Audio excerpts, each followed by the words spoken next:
Son Excellence, Monsieur Faure Gnassingbé, Président du Conseil du Togo, Son Excellence, Monsieur Joseph Boakai, Président de la République du Libéria, Excellence, Monsieur Olusegun Obasanjo, ancien Président de la République fédérale du Nigeria, Excellence, Professeur Robert Dussey, mon cher frère, ministre des Affaires étrangères et de l'intégration régionale de la République togolaise, Son Excellence, Monsieur Abdi Saïd Moussa Ali, Président du Forum de Lomé sur la paix et la sécurité, Excellences, Mesdames et Messieurs les ministres,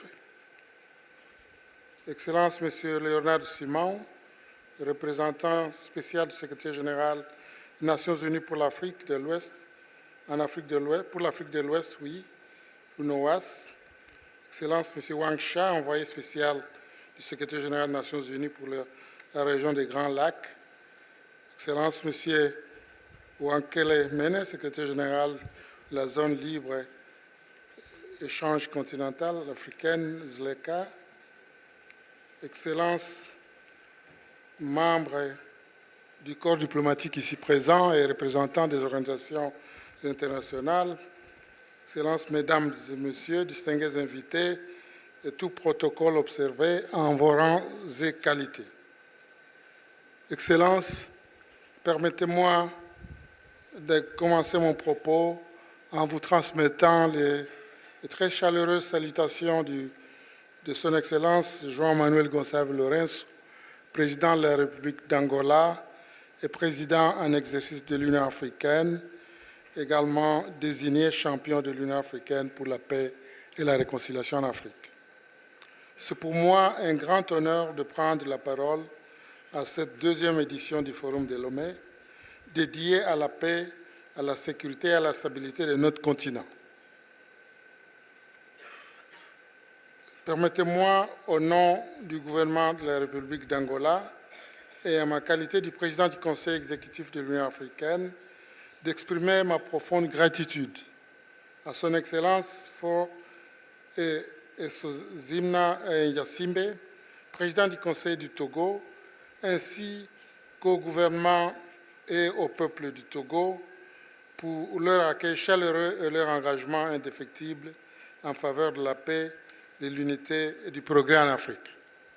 Excellences, le thème de cette édition, l'Afrique face à des défis sécuritaires complexes, reflète la réalité contemporaine de notre continent.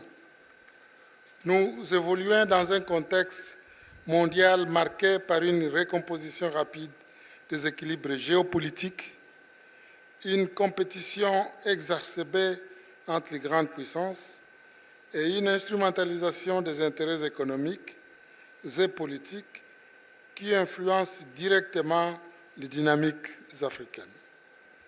Dans ce monde en mutation, il devient impératif pour l'Afrique de réaffirmer la pleine maîtrise de son agenda de paix et de sécurité tout en consolidant son autonomie stratégique. Excellences, Mesdames et Messieurs, les menaces à la paix et à la stabilité sur le continent demeurent multiples et interconnectées. Conflits armés, terrorisme et extrémisme violent, criminalité transnationale, de défis de gouvernance, changement climatique et insécurité alimentaire. Les rivalités d'ordre ethnique ou religieux, ainsi que l'insatisfaction face à des difficultés sociales et économiques, conjuguées à des perspectives d'emploi restreintes, constituent autant de facteurs incitatifs poussant la jeunesse à se tourner vers des groupes, parfois vers des groupes armés et extrémistes. Ces vulnérabilités, conjuguées à l'insuffisance de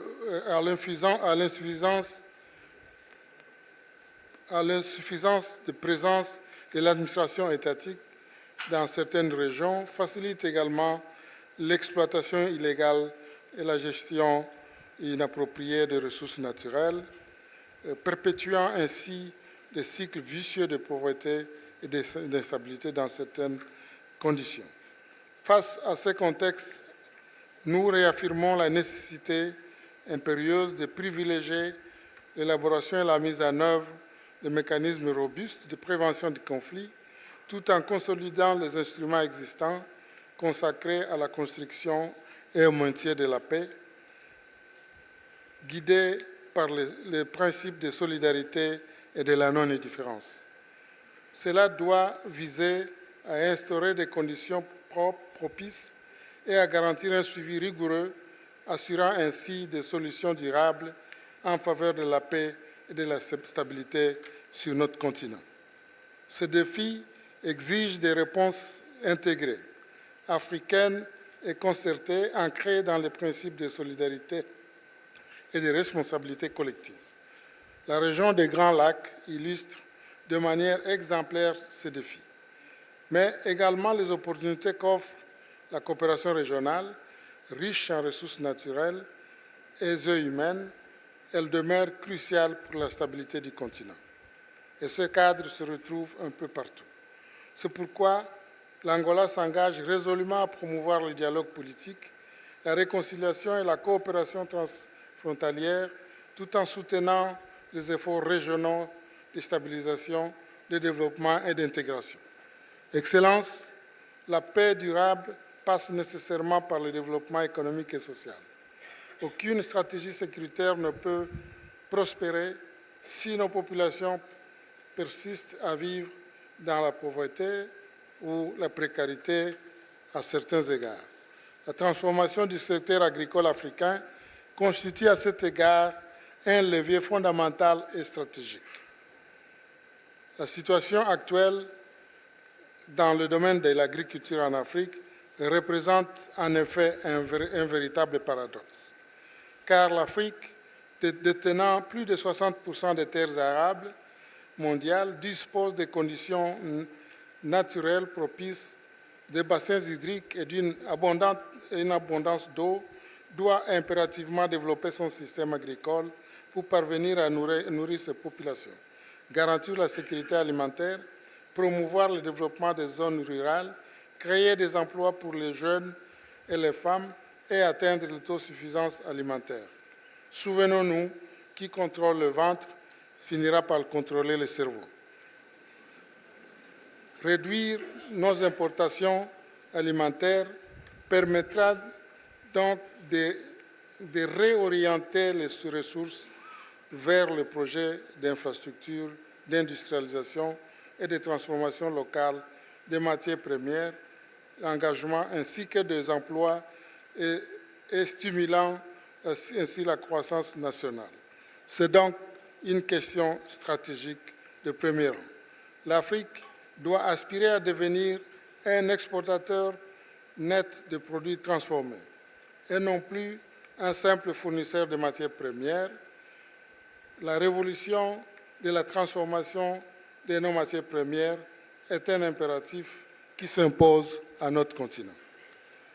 Des événements internationaux majeurs tels que la conférence sur le financement des infrastructures en Afrique, prévue à Luanda le 30 et 31 octobre 2025, ainsi que le sommet des chefs d'État et de gouvernement de l'Union africaine et de l'Union européenne qui se tiendra le 24 au 25 novembre en Angola, représentent des occasions déterminantes pour renforcer une coopération internationale guidée par nos propres intérêts, mobiliser les investissements et proposer des solutions concrètes aux défis structurels auxquels notre continent est confronté.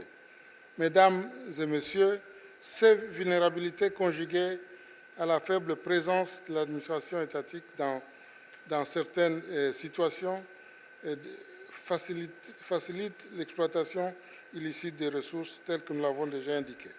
En tant que président du Conseil exécutif de l'Union africaine, la République d'Angola salue les efforts remarquables déployés par l'Union africaine dans la lutte contre les multiples menaces à la paix et à la stabilité, qu'il s'agisse des criminalités transfrontalières, du terrorisme et des conflits internes de diverses natures. L'Union africaine a engagé plusieurs initiatives reposant sur une approche collective, ancrée dans l'idée de solutions africaines pour relever les défis africains, en promouvant une large coordination entre les acteurs nationaux, régionaux et internationaux, dans le but de favoriser le développement durable tant attendu par nos populations.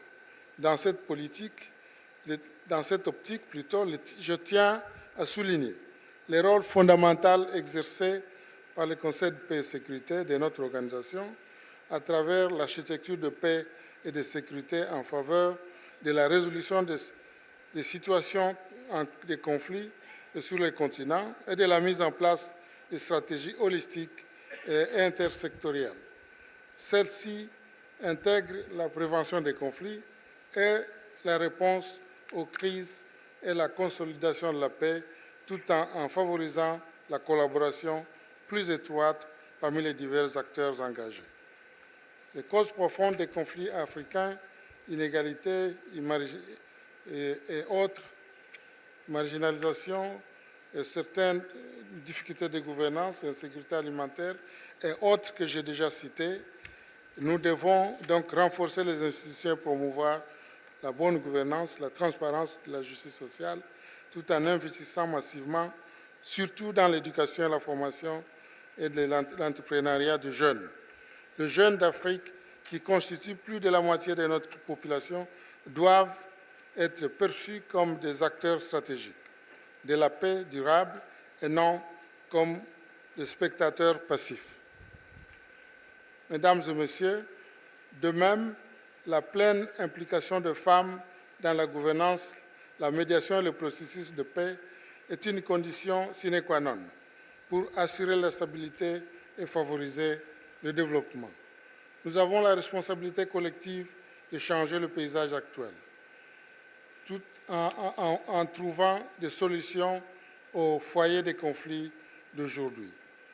Tout le peuple de l'Afrique, partant du Sahel, la Somalie, du Soudan, Soudan du Sud, de la RDC, tous les peuples de l'Afrique ont besoin et méritent de vivre en paix. L'intelligence artificielle qui sera abordée demain, les nouvelles technologies ont le potentiel de devenir des instruments puissants pour la prévention des conflits. L'analyse stratégique et la gouvernance est transparente. Nous espérons que ce forum de Lomé mettra la lumière sur certaines questions qui se posent encore à la compréhension de ces nouveaux instruments. Cependant, si ces instruments ne sont pas régulés et de manière adéquate, ils risquent d'accentuer les inégalités et de compromettre la cohésion sociale. Mesdames et messieurs, je souhaite également saluer le rôle prépondérant du Conseil de paix et de sécurité de l'Union africaine, dont l'Angola a eu l'honneur d'assumer la présidence en septembre. Sous cette présidence, nous avons organisé à New York, en marge de la 8e Assemblée générale des Nations unies, une réunion de haut niveau consacrée à la revitalisation des efforts de prévention et de résolution des conflits, suivie d'une réunion ministérielle portant sur la situation au Sahel. Ces initiatives illustrent la volonté collective de placer la prévention au cœur de notre action diplomatique. Excellences, Mesdames et Messieurs, notre responsabilité est claire: édifier une Afrique maîtresse de son destin, résiliente, prospère et pacifique, une Afrique capable de s'exprimer dans une seule voix, de défendre les intérêts et de transformer les ressources en richesses partagées. C'est en conjuguant nos efforts, en harmonisant nos politiques et en consolidant des institutions que nous pourrons concrétiser cette vision d'une Afrique unie, stable et souveraine, l'Afrique que nous voulons, telle que prévue par l'agenda 2063, Je vous remercie.